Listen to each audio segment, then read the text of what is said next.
Welcome to Still Growing in Grace, a program dedicated to inspiring joy, giving hope, and delighting in grace. I'm Mike Zenker, and I'll be sharing with you a message of hope that will expand your understanding of God's love and amazing grace.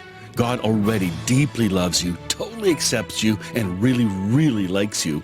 Growing in Grace Ministries Canada and Hope Fellowship, your community church, invite you to enjoy today's program as we dig deeper into what it means to be still growing in grace. Good morning. Welcome to Still Growing in Grace. Glad you're taking time to join us today. It's going to be a good one today. By the way, Howard, good morning in Sorrento, BC. I mentioned on my post, hey, say hello and tell us where you're watching from. It's always wonderful to hear where folks are watching from. Even if you're not watching live, do a quick comment and say, hey, I'm watching from this and this place. I'm continually surprised where people are watching from. Folks I've never heard from before or what. Don't know how you heard about it, but honestly, something else you could tell me is, how did you hear about Still Growing in Grace? Because that's nice to know for us. It just helps. Otherwise, if nobody's watching, why do this? So, but I think one of the reasons I'm doing this is because there are so many topics that need to be addressed for those asking a lot of questions. When it comes to what is grace, I think we covered that 3 years ago. But still, there is no solid one answer.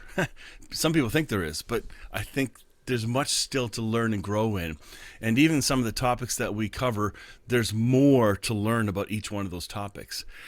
Anger is one that's going to be on for today. I really hope you're going to enjoy this discussion. Is anger controlling you? Finding better ways to understand and process anger. I think the conversation bounces all over the place. It's a good one. So it's about 45 minutes long. You're going to love this. So if you don't get to finish it, or if you jump in part way, it's going to be a doozies. I hope it really encourages you. It really did me. And yeah, maybe we'll have to do more on this topic later. But let's get right into it, because time is tight today, and I think you're going to really enjoy this conversation with Bill and Richard. Yeah, here we go. All right. Hello, Richard and Bill. I'm so glad you took time to join me today on Still Growing in Grace. And this topic is, I think it's the very first time I've ever spoken on it, or I never really preached on it. So this conversation is important. Something happened that triggered this week. And in the conversation, you'll hear part of what that could have been. But I just realized, oh my goodness. And so in preparation for this, I started putting all these Bible verses together on anger. What about how anger? Pastoral of you, Mike? What? Oh, shut up. So I was stunned, though, because I got like 150 different verses that speak to the topic. And I started to read through just the Proverbs ones, and I thought, if anybody's wrestling with some anger stuff, just reading just the Proverbs one should wake you up. You should be able to see yourself in the mirror a little bit. And very humbling. It was really good. But I was hoping that we could talk about this topic, because it is a really misunderstood topic in the church, in the Christian world, in the deconstruction world, if you want to call it that. And so I'm hoping we can talk about, is anger allowed? What is it? The misuse of anger in Christian circles, guidelines on how to process anger, and lastly, misconceptions, or wherever else this goes. I'll just let you guys dive in, and we'll see where this goes. But I think this topic's huge. It could be a two-parter, but right now, I think this is a big one. Well, I tell you, it's anger. You know why this is important is because the misunderstood wrath of God. It's no different than the misunderstood wrath of God, because people think that God is wrathful. Remember Tozer's statement that we grow to resemble our image of God. So if I think that God has wrath in him, and really the way we disguise that, I think sometimes, is wrath against things I don't like, wrath against things I don't agree with, wrath against things that offend me, that we maybe subtly think that he is still wrathful, even though for the most part we've deconstructed away from hell. Yep. And from him being the oppressor and the source of oppression and affliction and all that. But I'm telling you, we have lots of blind spots. This thing hides wrath. I kind of I used a metaphor one time about rat infested. You know how rats get in the walls? Just add th, wrath infested, behind our walls. It's behind our walls. Wow. In my particular wall, it's in traffic rage. You know, I'm doing better these days. Yeah. I mean, and you know what? If I'm honest with myself, this traffic isn't going the way that I want it to go. So I'm mad and I'm angry and I'm impatient. And once you lose your patience, it's hard to know which comes first in all this fear, anger, hate, hostility. But I know patience needs to be in there too, because Jesus said, "In your patience, you'll possess your soul." You cannot be patient. It is impossible to be patient and angry at the same time. And so anyway, I think it has to do with our image of God and correcting our own anger. Ouch. Now, Bill, you told me at the very start you had some thoughts on this and even wrote about it. It's funny because, I had actually written on this past week, and it was actually a post I reshared from a while back. But I needed to read my own writing every once in a while. I don't know if you guys ever had that where it's like I'm speaking to myself more than I'm speaking to everybody else out there. But I'll just read what I wrote because I think it's applicable here. And I got a couple of things I just literally jotted down to help remind me not to forget them. But what I said was, God has forgiven and forgotten all sin, removed as far as east is from west. Therefore, God cannot be disappointed by sin. I agree. Right? So there's no disappointment. Appointed means it's something that's... And disappointment is failed expectations. Anger is a byproduct of disappointment, a way of missed expectation. Oh, gee. Right? You have no expectations from God upon you. Otherwise, you can miss an expectant mark, which is the precise definition of sin, which, again, he has no memory of. Say that again. Say that again. What you just said was powerful. You have no expectation from God upon you. Otherwise, you could miss an expectant mark, which is the precise definition of sin, missing a mark, which, again, he has no memory of, which to know you by, as revealed by Jesus on the cross. Wrath, just like Richard mentioned, wrath has for too long been assumed to be synonymous with righteous anger, some sort of missed expectations of God. If it is true, God does have wrath, but not anger. Therefore, wrath cannot be a product of disappointment or missed expectations, and thus must be something else altogether. Wrath is hence something otherwise, an expectant, assured, restorative type of divine passion and judgment of redemption. In logical-based conclusion, wrath must then be an intense swell of relentless desire for complete union and reconciled partnership, never against, but always focused in love for people. And what I wrote down here is anger in our world becomes synonymous with non-forgiveness. Right, unforgiveness. When we are trying to judge something, and that same thing you just talked about, Richard, that this isn't meeting my expectations of righteousness, whatever that means. Traffic's not flowing right for me in this moment of time when I got to get to the dentist appointment that I'm 5 minutes late for, which may or may not have happened to me on Tuesday. And I'm angry at the person in front of me driving the speed limit because my mess up is being affected by their ignorance. I'm angry, right? And the other thing I wrote was, I've said this before, and I think it's such a small, but for me, powerful shift of mind. We have so many people that talk about nonviolence, and we associate violence with anger and all this stuff. But the reality is there is a type of violence that has nothing to do with anger. The lion attacking the gazelle on the plains of Africa is a violent act, but there's no anger. It's just it's animalistic, it's survivalistic, it's neutral, right? But vengeance is the root that drives anger a lot of the time. And so vengeance is the root at which anger or violence or something comes from, that in my opinion causes this shift of consciousness, right? We've talked about that before. And the shift of consciousness is it becomes antichrist, right? And I think the one thing we got to talk about here, and it might be sensitive ground, is when we think about Jesus, there are moments, at least a couple times, where we see Jesus get angry. And how do we deal with that? How does that play into this conversation?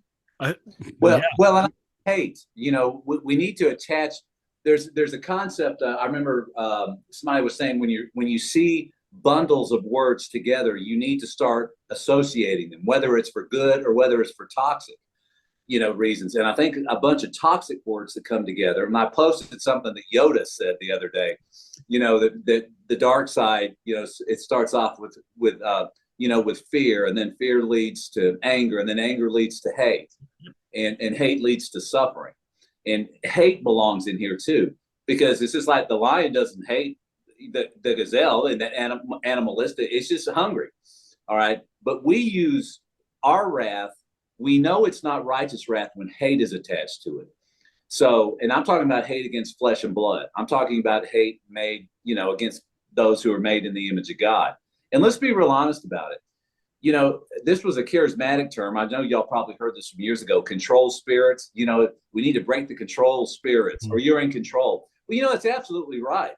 I want to be in control. That's that self-will thing. And when something frustrates my control, then I get angry, and I get impatient, and I get hostile, and I get hateful. These things are bundled. They're bundled together, just like the fruit of the Spirit is: love, joy, peace, long suffering, gentleness, goodness, faith, meekness. There ain't no anger in the fruit of the Spirit. All right.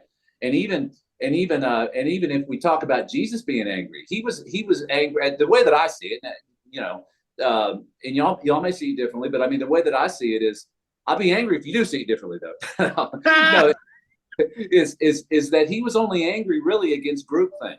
When people were there in a hive mind, it was the hive mind that is the only time that I ever saw him get.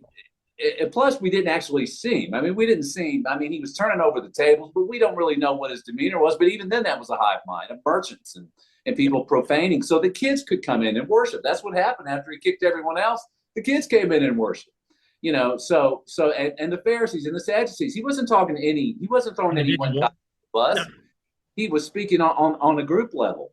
And yet, I think in this day of deconstruction, if we're not careful, then a true accent mark of hate and hostility and impatience and unforgiveness can cover some of the deconstruction positions. And it just drains the joy off the face. It drains the smiles. It drains the peace out of a situation. And instead, we clutch onto our hate. We clutch onto our hurt. We clutch on. And I understand in these days of psychological stuff, there's triggers and there's trauma. We've all been through trauma. Some a lot more trauma than others. And yes, we need to give elbow room for people to process their anger or their wrath. Sure, we do. But we can get to a point where we say, well, it's just not a fruit of the Spirit.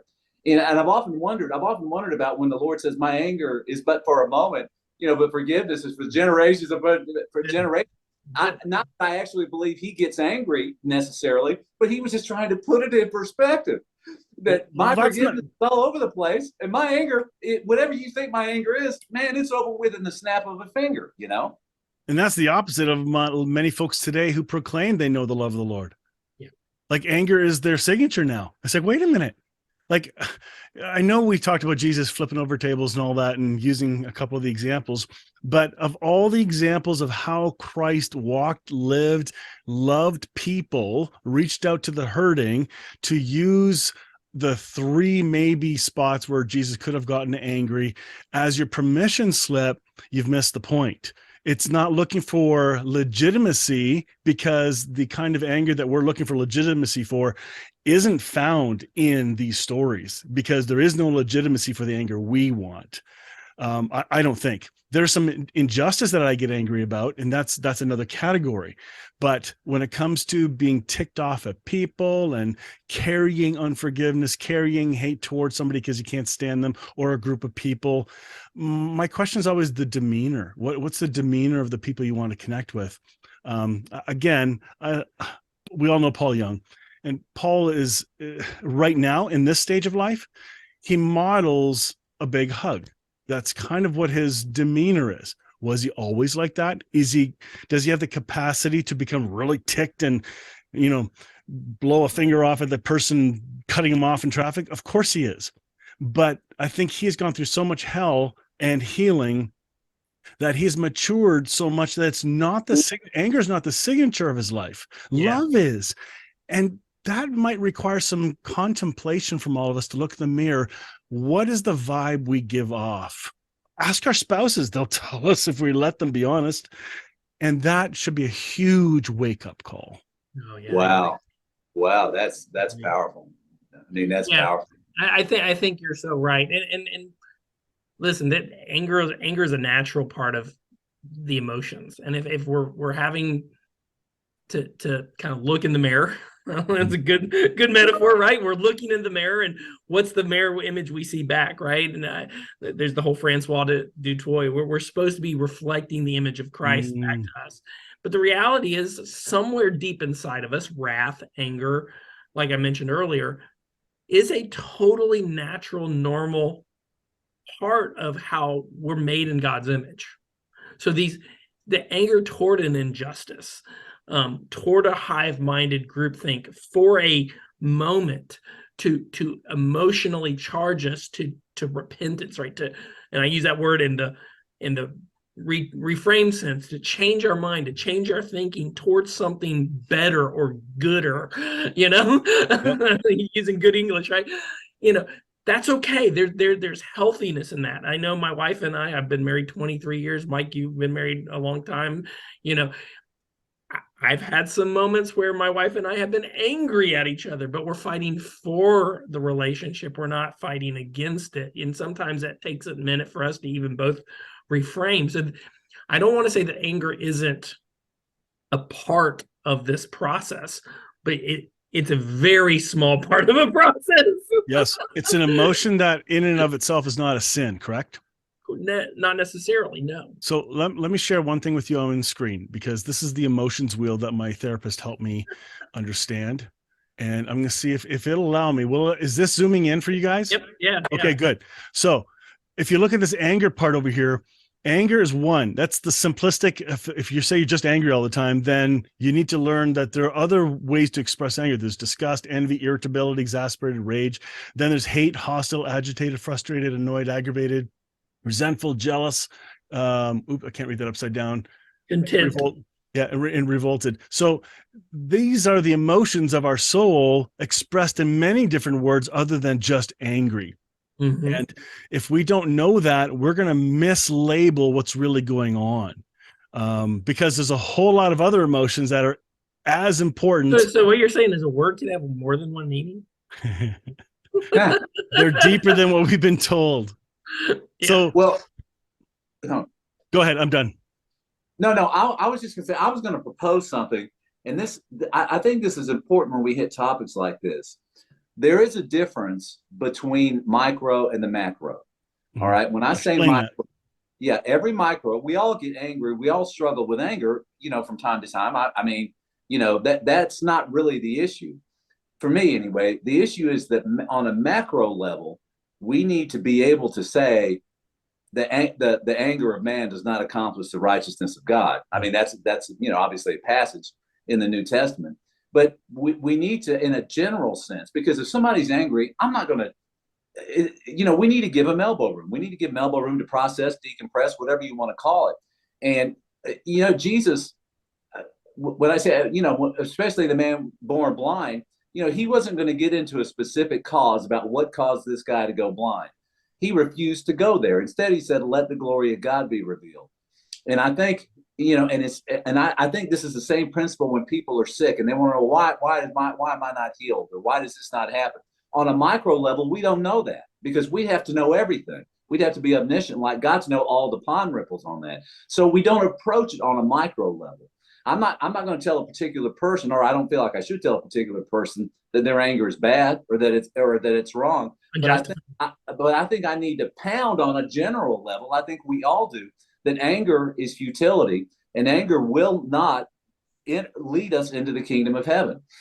And I think that what concerns me is that if somebody can't agree with that statement on a macro level, then they need to address it on a macro level. A micro level is going to be, I don't know, that's not, I don't think that's blessed to go on a micro level with somebody in their situation. But if we can't agree that the premium high octane vision of this thing is that anger needs to be purged from our being, that it's not a fruit of the Spirit, that it's a reactive, like for a moment, and slingshot us into focus, into devotional focus on the Lord's Spirit. That's the end game. But what I see is the possibility that some people say, no, anger's fine. Anger, go ahead, be angry, stay angry. This is what you're seeing is angry, causing it justifies anger. And I'm always concerned when we justify something that's not a fruit of the Spirit, we try to find some justification for it remaining. So all that by way of saying, I think on a macro level, to just test ourselves, we need to agree in principle. I think it's just as a dynamic, that anger is not something we're supposed to harbor within us. We're not supposed to harbor and let it reside within us. Take root. Yeah. Once it takes root, I think that's, going back to that tree metaphor, there are different fruits that we can produce. And if we're letting the seed of our spirit be non-forgiveness, unforgiveness, vengeance, missed expectations, all of these kind of are the seeds in the soil, which can produce a tree which is going to produce anxiety.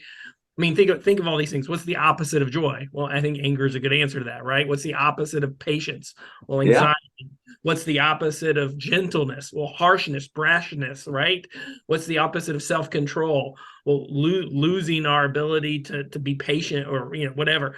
You go all the way down them, and then all of a sudden you can realize that a lot of maybe what you see observationally goes back to a seed, and that seed has taken root in someone's heart.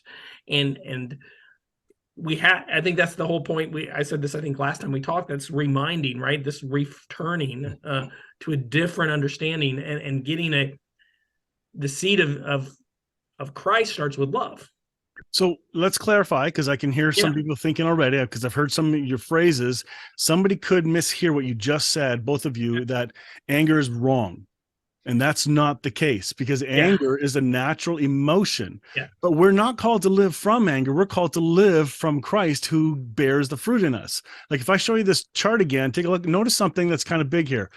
Half of the emotions are sadness, anger, fear are in one half. Love, joy, surprise are all in the other. Which side are you going to live from?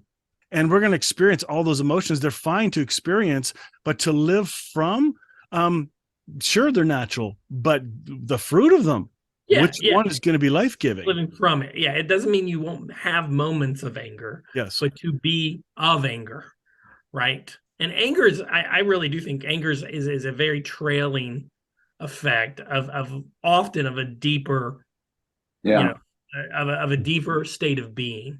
For me, and again, I'm probably going to walk on thin ice here. It is what it is.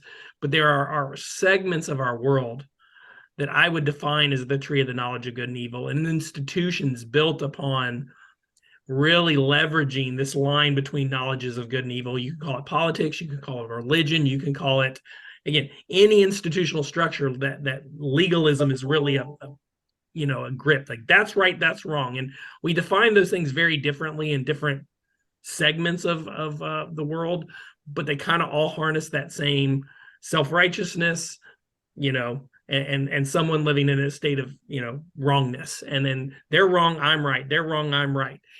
Yeah. Anytime we live from some place and our state of identity is attached to that as the mechanism that defines, your life, your state of being, then that's the root that's going to spur anger forth, right? Because someone's going to be on one side of that, and it's going to be really, whereas when forgiveness, other-centered love, self-giving love, cruciform love is the root of our identity, the root of our mirror reflected image of who we're supposed to be.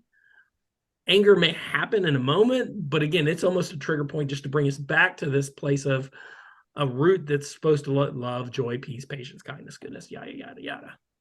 Well, yeah. And I think too, that when we're talking about the object of when we talk about the object of anger, like I think when we're talking about a subject, we're talking about flesh and blood. Yes. And the Testament warns us against is not having these toxic. It's okay to hate a horrible idea and an idea that's been crippling people and keeping them from the kingdom. That's a group thing. That's a group thing. When we're attacking ideas, we're really attacking group things, different forms of group think. Like the Sadducees, Jesus said they stand at the gateway, they don't go in, or the scribes, they don't go in and they don't let others go in. The gateway of truth. They stand at the gateway of truth, they don't enter and they don't let others enter. But they stand right there with wrong ideas that get people away from going in. And I understand. And I'm older than y'all, so that doesn't mean I know more, but it's just mean I've been through more hate experiences. And you'd see it in the courtroom too. Yeah, exactly. I'm surrounded by a world of hate that victims hating criminals hating victims, judges despising certain defendants, juries hating certain defendants. I mean, and divorces, hating each other, hate, vitriol. I'm around it continually. And maybe on some good level, that's insulated me a little bit, except from road rage. Okay, even though I'm proud to say, or humble to say, that I'm doing better. The Lord's kind of put a buffer, and I'm slowing down a little bit in my thoughts. Yep. It's not my thoughts were in road rage. My thoughts were raging. But are you finding that each time it happens, you're there's like a prompting from inside, the Holy Spirit's giving you just a little more time to, okay, not as quick, or you screw up and go, okay, I see that. Next time you got some practice and less. And I'll tell you this, I think this is gonna maybe this is a little too philosophical or therapeutical or why whatever. Stop now? Therapeutical. There's a word. I make up words right out of thin air. I think practical. I thought you said practical. I said I like that. That's better. They're practical. This may be. Listen, as a guy, and I think there's every once in a while things that are almost inconsequential things to be angry about that almost give us an outlet. And traffic in a weird way, sometimes for me, I'll tell you another one I have. I'm just being like sports. I get oddly angry at a sport, like passionate.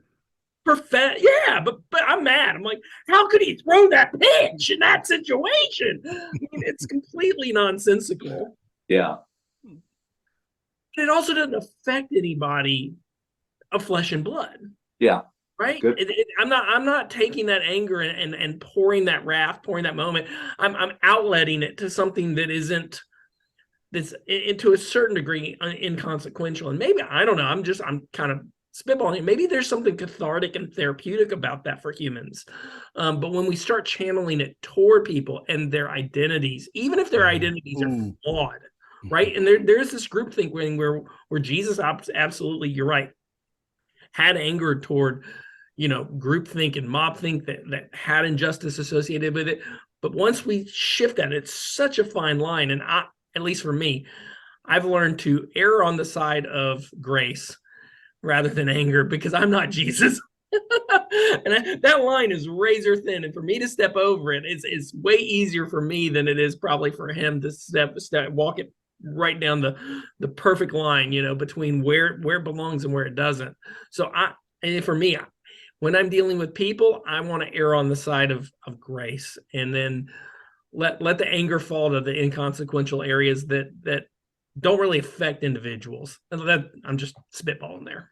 Well, and when Jesus says, love your enemy, bless those who curse you and despitefully use you, think about what that says is. He doesn't just say tolerate your enemies or don't get kicked at them, don't hate them. He says love them. So my whole point, with it is, for you to be aware of that, you have to also be aware that they've despitefully used you.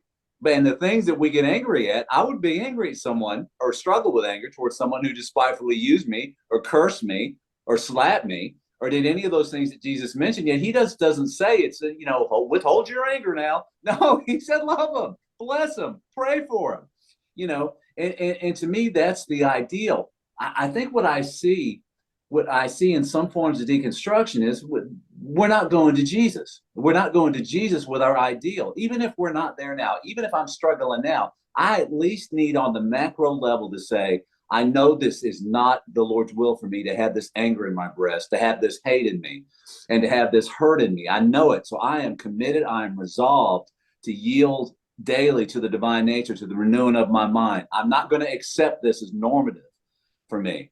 And I think that would be my concern about some of the forms of deconstruction. Hate and hostility is towards certain others, they haven't separated the ideas from the flesh and blood in a lot of cases. And I think hate becomes a companion. But I'm telling you, hate and anger do not need to be our companions. They can be occasional, homesteaders that come in under the fence or over the fence, but it's a work of the flesh. I mean, it is a work of the flesh, even though I understand also that sometimes there is a positivity to, I find myself getting alerted on a high alert when I'm at my best to toxic ideas. Yeah. But I never get mad at a person. When I'm mad at a person, even if I'm right, I'm wrong. I don't feel the presence of the Lord. I don't feel the pleasure of the Lord. I know he's there, and I know he understands. I know he empathizes. Let's grant that. But let's also grant we're here to be perfected. We're here to grow and to be sanctified and to renew and to elevate and to transcend and to transfigure. And I just don't want people to lose a sense of the journey, and instead we adopt the works of the flesh, that are listed. Bill, you did a great job. They're like inverse of each other. Is it okay? Does Jesus get it? Does Jesus understand why we're that way? Yes, but we still on a macro level can say no. No. And you can even take it, and again, thin ice, I don't care. Jesus adopted all the spectrum of Adam. He lived as one of us. He walked as one of us. He did everything as one of us. And while he was the exact representative of God, exact representation of God, I think we also have to have, and this may sound crazy to some people, when we're reading the scriptures, realizing that Jesus is human too. And when he's lifted up and he draws all human judgment unto himself, he responds on the cross. That's the moment where the brightest transfigurement of Jesus is happening as the representation of God. Leading up to that, there's nuance and there's growth and there's maturation. He grew in wisdom and stature. And I think we can even look at Jesus and say, when he flipped the tables, I'm not saying he wasn't acting in his perfection as the representation of God. He was, but there's a human element to that as well. And I think we gotta take that into context. And in my opinion, there's a heavy prophetic imagery going on there that's super important to understand. And if we just try to literalize, again, it's you hyper literalize something in scripture and use that as our justification, we just can really derail. I'm hoping that folks won't hear that if you get angry, that, I got to find a way to stop being angry. I want to suggest, perhaps, tell me if this makes sense. In order to process your anger, number one, don't do it publicly. Don't do it on social media. Do it within the closed context of trusted people. Like if I lived near Atlanta, I'd be hanging out with you guys, going to have a good beverage.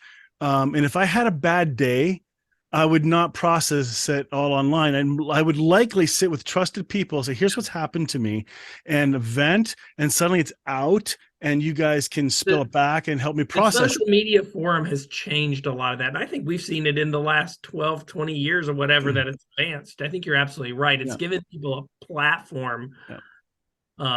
And I think maybe you had it on some circles, but I completely agree with that. Because sometimes you got to process it. Like just recently, I've had trouble with a certain individual, and my wife and I have talked this many times. A good buddy of mine, Rod, and I talk about this person who just drives me nuts. Like I get angry. Like I'm really ticked off with this person. And I had a confrontation just recently, and I felt that there was less for somehow it's like the Holy Spirit was giving me a little more patience in the moment to be kinder, not back into a corner, not caving down to be a doormat, but my response was not nearly as harsh. But as soon as this incident was over, there was a weird, I'm going to shelve this. Mind you, I had to shelve it many times, but I was able to shelve it and go, I'm not going to let this eat my day and wreck my day. And I thought, okay, of all the times that I've had these confrontations and face-to-face things, it's suddenly getting less. And I just wrote back my friend Rod and said, each time these instances happen, I'm learning something every time. I don't like them, but I am learning something. Good. How can I be Christ-like to this person? Well, what I thought was Christ-like, now my Christ-likeness is going to have to be ignore, walk past the city. I that is my arrival right now. And that's the most loving thing I can do. So I don't say something wrong next time. Yeah. Yeah. And it gets back to that micro and macro thing. That was a micro thing you were in there, a micro cooker. And it's not like you could correct the guy and talk him off the ledge. Nope. All you could do was enter into a state of being that would calm the situation. When somebody is reactive, I think Mike, you and I talked about that the other day about reactive anger versus in these anger management. I go to domestic violence court here all the time because I have clients in it left and right. And one of the things they all say help them more than anything is this understanding the difference between reactive anger and responsive anger. That responsive anger actually causes them to leave the room. It doesn't cause them to stay in the room. And that's usually planned, right? Yes. Yeah. Reactive is you respond in the moment. And that's what the Facebook stuff you were talking about. It's reactive. I'm saying something hasty. It's out there to hurt somebody. I'm posting this thing to hurt somebody. I'm posting this thing to accuse somebody. But whereas responsive is, I'm angry now, but I'm going to get out of Dodge and I'm going to calm down. That's the priority, is to leave the room, calm down, and then come back and then engage. All right. And they said we were never taught that. We stayed in the room. We kept reacting and painting ourselves into a corner. Escalating. Yeah, until something bad happened. Wow. So maybe we're the same way. That's exactly, Mike, what you described. You left the room in a figurative sense there with it. You weren't gonna, you weren't gonna react to it. And that's the same with our traffic. If we'll just stop, nipping this reaction, then we can. That invites the Spirit to come in and prompt us into the way of life. And, it makes me wonder, too, if the whole anger thing in the garden, that whatever we want to say, the contagion that we all have, I know I say it every week with Chesterton, saying we're all seasick and we're all in the same boat, doesn't have something to do with this, with the anger, with impatience, with control, the desire to be as God. I want to control it. I want what I think should happen. I want to happen. Humanity is the boat. Yeah. Humanity is the boat. Yeah. And it's not original sin. It's not that, but it's something. We need to acknowledge there's something flawed, in our ability to perceive God, that we need to grow out of, that we need to grow past, that we need to deal with, that we need to shuck off. Shuck is a good word. We need to shuck it off of us. I'm glad you pronounced that correctly. Yeah, me too. But yeah, I mean, it's just we need to have a healthy. I think a healthy boundary around anger, recognize it as such, identify it as such when it comes in, and then guide it in and guide it out, understanding that it is part of the human condition. But I mean, temptation is part of the human condition. Whatever temptation is, I think we're tempted to get carnal. We're tempted to get angry and hostile. I mean, I'm tempted, maybe it's not the temptation, that kind of thing, that the way that word is used. But it's so interesting. I'm gonna use a example somebody taught me once.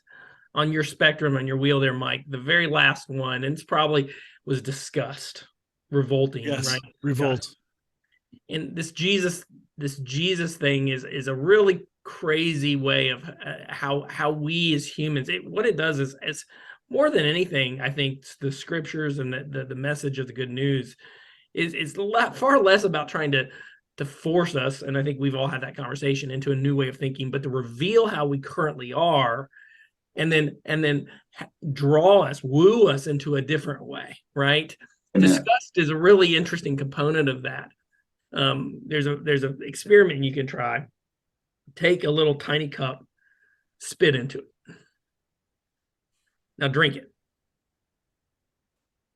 Now, your initial reaction is what? Look, you just said it. You like, okay. You're disgusted. Why? It was just literally in your mouth. Yeah. Nothing different about that.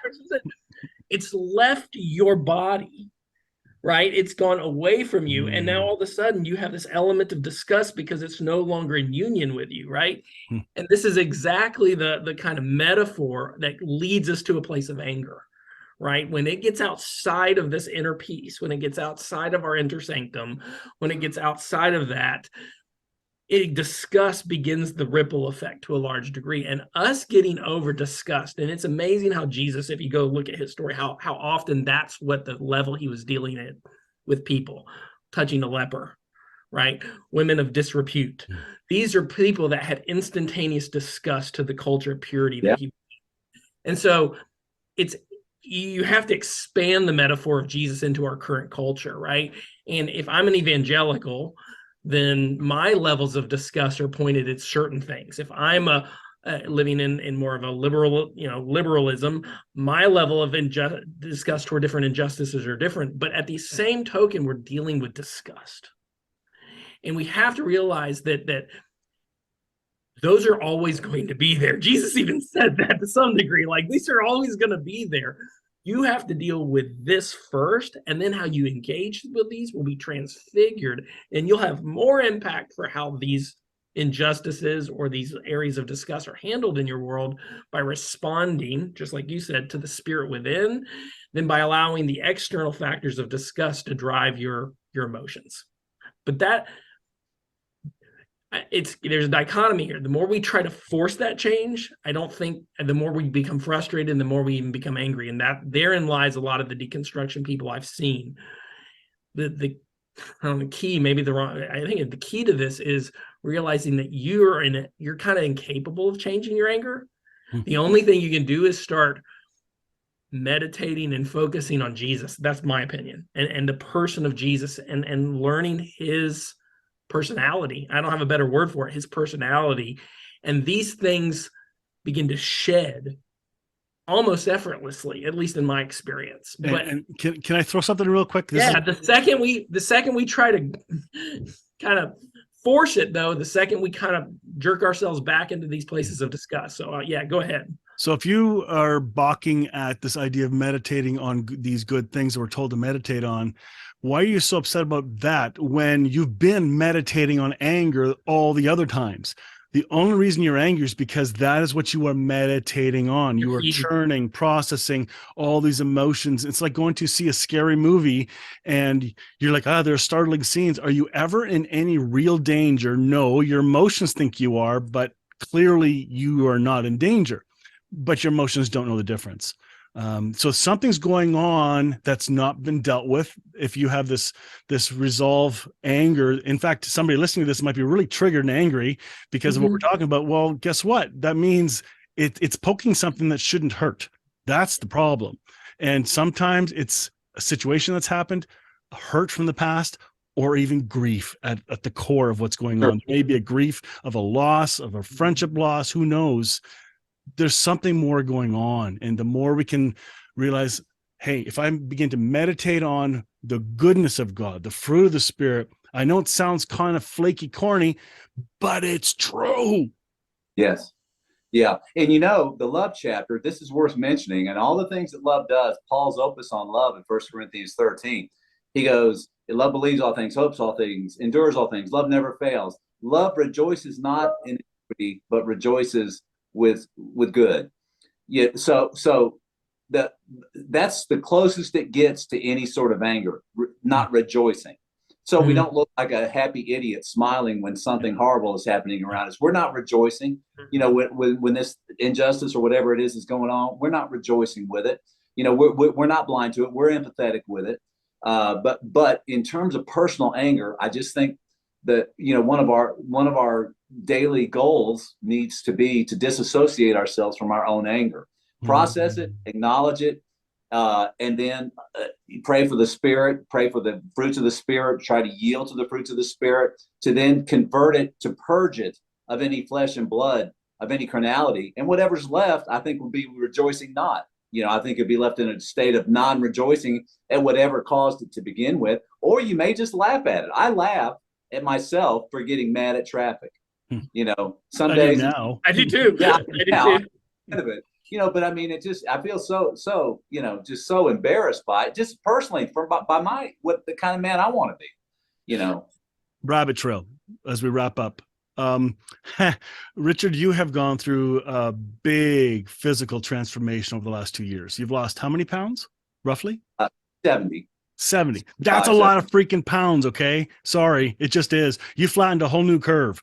So we're jealous. Anybody watching? However, I'm wondering what happened to your mental resilience, on when it comes to anger and forgiveness. Has that played in? Because I think some people are harboring much in their body. When you're hanging on to anger and unforgiveness, it affects your body. It can cause unhealth. Is that worth just a quick ending with that? Like, or how can we wrap it up with that? Because I think there's a link, but I just don't know what it is. Yeah, I'm sure it affects the health. And yeah, I mean, I've had high blood pressure issues for the first time in my life since this last trauma trial I was in. That it was, I mean, there's so many things happened in that trial, but they were unreal. And we didn't lose the trial. That's all I can say. But it may have to get tried again. But anyway, I've never had blood pressure issues, and in the wake of that trial, it's affected me physically. I mean, that's just one example. With me, there was so much hate and bullying going on in this trial that it affected me. It really did affect me. Before then, I never had any blood pressure issues. When I lost the weight, my body, I got healthy in so many new areas that I'd never experienced before. Arthritis went away. I had several other things, bone joints, flexibility issues. My shoulder issue was the only thing that didn't go away because that needs surgery. But everything else that I had struggled with health-wise, as I lost the weight, I had a horrible regurgitation issue. That's totally gone. So and that made me feel better spiritually and more graceful. I mean, more willing. My mood was elevated. And I came out of it wanting to help people. Wanted to help people, not using my technique because no one could use my technique because flesh and blood didn't show me that technique. Just the Father said, okay, well, I'm going to have, the only thing that's going to work for you is you are a unique one. I know, but and that's really my heart for everyone is that they find their uniqueness, in their path to the Lord and with the Lord. But that it's all ascending. It's a path of ascension, where we become, I guess my peace, even though I've been through a lot of tribulation, I feel like my peace and confidence in Jesus has never been higher. These last few years, even through some personal mistakes that I've made and things like that. But my peace has been there, and which is I didn't have when I was younger. I didn't have peace. I had aggression, but I didn't have a lot of peace. And again, back to the fruit of the Spirit, right? Yeah. Aggression, two different sides of that, and I think the one thing I'll conclude by saying, and I totally agree with the healthiness thing. This isn't about judging others, and I also want people to be gentle with judging themselves because we should have grace for ourselves too. This isn't meant to say if you're angry or that you have frustration and anxiety or you have aggression or if you go down the lines of the fruit of the Spirit and you kind of think about the opposite of each, hopelessness, whatever it is, it doesn't mean that you're broken. It doesn't mean that you're unloved. It doesn't mean that you're unsavable. It doesn't mean that, you're outside the circle of God. It doesn't mean any of those things. It just means there's an opportunity to grow. Yes. And Jesus is the one who wants to, again, woo you, not force you, woo you back into a place where you were made to thrive. Where you were fertile ground, where you were made to thrive and start to produce those fruits. And they start at the first one, and that's love. And what is love? Baby, don't hurt me no more. Love, if we want to define that, we start with, in my opinion, the concept of forgiveness and dropping our grievances, dropping our desires for vengeance at the foot of the cross, just as he did for us first. Amen. But it feels so good not to, though. We love as we've been first loved. And when we start that, then it produces joy. Then it starts to ripple effect. Yeah. And self-control, temperance. And that may be one of the last things to come. What? And that's okay. Give yourself patience. And the other half is, this is introspective. The second we turn this gaze outward and start looking at the specks in other people's eyes is the second that we begin to ignore the planks every one of us, me, and most of all, I'm the worst of all, as Paul said, Bill saying the same thing. As long as I'm focused in on my crap, and I'm not judging others for their crap, even if they are in a place that gives me disgust, right? And it doesn't matter what that means for me, or it may be different for you. I need to love them as I've been first loved. Drop those grievances, give them compassion for where they're at in their journey.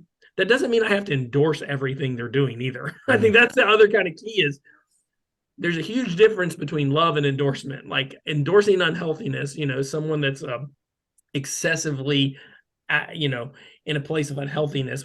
Physical is an easy one to define. It doesn't mean it's like, hey, we need to stay there. No, sometimes love is, hey, we're going to get up and go for a walk together today, and try to start remediating the process of your unhealthiness. Maybe someone, can't walk and they're overweight excessively. I don't know. I'm using some example, but love doesn't always mean endorsement of unhealthiness. And I think that's another one that's really fine line that can lead to anger a lot of times, because it's sensitive because we tie our identity so closely sometimes with the external and not with the internal. I like how you said it's introspective and not, which means, I think Richard, you were talking about reactive and what was the other word? Responsive. So maybe if this is a triggering topic, ask yourself why. And maybe you hate the fact that you get angry. Why? And the journey of forgiveness, the journey of introspection, it's going to lead you to Jesus. It just will. So I just think it's a topic that needs to be talked about. If you have trusted friends to chat with, talk to them privately. Don't call people out online publicly. Don't seriously. It's like this is way too important to deal with. You need maturity around you so you can express it. I'm still calling out my football team online. I'm sorry. Well, there's the therapy. I love it. There's one passage in Ephesians that I like that says, "Be angry, but sin not." Yeah. Wrap up with that one. Explain that one. Well, be angry, but sin not. Then it says, don't let the sun go down, but don't let the sun go down on your wrath. Well, if you read all that together, what it's basically saying is that be angry. I mean, understand, process your anger, but don't let it go overnight. Don't let it spend the night with you. Don't let it go down. Don't let the sun go down on it before you deal with it. And I think that's a healthy, that's a healthy instructive there. And different versions say that in different ways. But be angry, sin not, but don't let the sun go down on your wrath.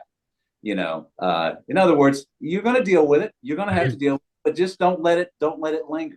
Don't let it define you. Yeah. I saw a meme that said, yes, but I've got 1 minute and 43 seconds left. Oh my goodness. Yeah. Anyway, this was an important one. I'm glad you guys took time to entertain me and entertain the topic. I think it's a biggie. So thank you. All right. We'll catch y'all next time. Thanks for watching, everyone. I hope you enjoyed that conversation. That was good. That kind of bounced through a lot of stuff. I hope you're encouraged by that. Some of us will have to go back and rewatch. There's some parts I want to re-listen and maybe even type out some of the stuff that a few of them quoted or said. It was good. I hope you found it encouraging. Anger is not the fruit of the Spirit, not at all. And so that kind of sums it up pretty good. I like how at the beginning, I think it was Richard who tied it to wrath. That we have or even better, a faulty concept of who we think God is as a God of wrath.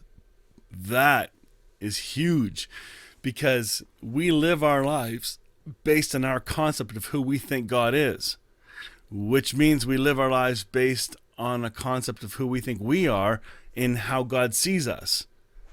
Everything is just fruit of what we believe. Wow. So when somebody's angry, or sad, whatever it is, there probably needs to be an evaluation of what's causing that, what thinking has caused that. Sometimes it's a faulty concept. Sometimes it's the spin cycle they're stuck in. I need some encouragement, honest encouragement. I don't know. Anyway, I hope that was good. Thank you for those that were commenting. Kim Harold says hello. Brent, good morning, Brent. Good to see you there. Tarzi, I think you're watching from Malaysia. You said Borneo Island. I don't know where that is, but I have a hunch it's in Malaysia. And then Buddy Fisherman, pardon me. Good morning to you. I think your question was answered in that, if I'm not mistaken. That was good. Good morning, Jen Nye. Good to see you there. She says, I found that anger often results from crossed boundaries. I've seen it as a tool to learn more about where I'm at so I can process. Yeah, me too. Anger, we can be triggered, and how we're triggered shows a level of our maturity. Some people are triggered really quick. In fact, there are people that are just constantly triggered. They're always angry, or they're going to set off, so you avoid telling them stuff. Well, that tells you about their maturity of knowing who they are. They are not self-aware. They're outward aware, constantly waiting for the reactions according, like what Richard was saying at the beginning. So maybe it's not about reactions, and we need to learn how to respond. And it's a long process. But it's a hope-filled one, and that's what I'm after. Give me a hope-filled perspective, and I'm in. All right, I hope that was good today. We'll look forward to catching you next time. I think you'll like the next topic. I won't tell you what it is because I'm not certain, but I think it is, and I'm starting to do some research and prep on it, and I think it'll be good. All right, we'll catch y'all later. Join me next time on Still Growing in Grace for more good news. Enjoy previous episodes by downloading our podcast at growingingrace.ca. You can also visit hopefellowshipycc.com to find our service times and location. If this show has been an encouragement to you, please consider making a donation today at growingingrace.ca and help us keep spreading this good news. Thank you again for tuning in to Still Growing in Grace.